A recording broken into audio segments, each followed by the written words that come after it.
दुख का मामला ऐसा है कि सबके सामने बताऊंगी तो कल मेरे घर के दरो दीवार भी शर्म से लरस जाएंगे।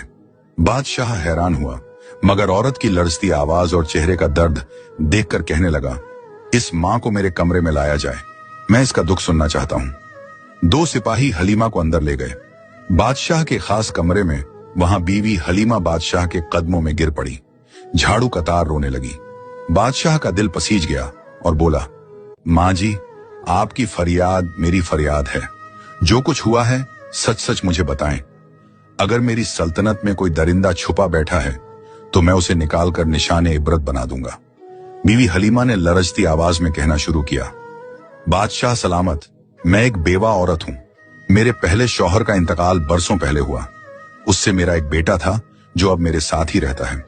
बाद में मेरी दूसरी शादी हुई और उस शौहर से मुझे 6 बेटियां हुई, मगर वक्त ऐसा जालिम निकला कि वो शौहर भी ज्यादा दिन न जिया और मैं एक बार फिर बेवा हो गई।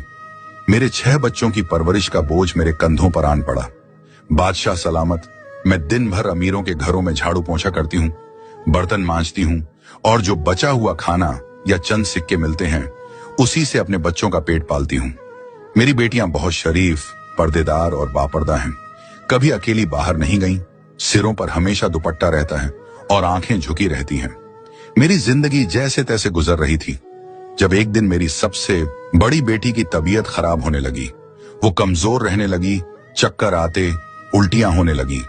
मैं उसे शहर के डॉक्टर के पास ले गई। डॉक्टर ने देखने के बाद कहा, तुम्हारी बेटी उम्मीद से है। यह कहते हुए बीवी हलीमा की आवाज कांपने लगी, आंखों से आंसू बहने लगे। बादशाह सलामत, मेरे कदमों के नीचे से जमीन खिसक गई। मेरी बेटी की तो अभी शादी भी नहीं हुई थी, मैं ये कैसे मान लूं? मैं उसे घर ले आई।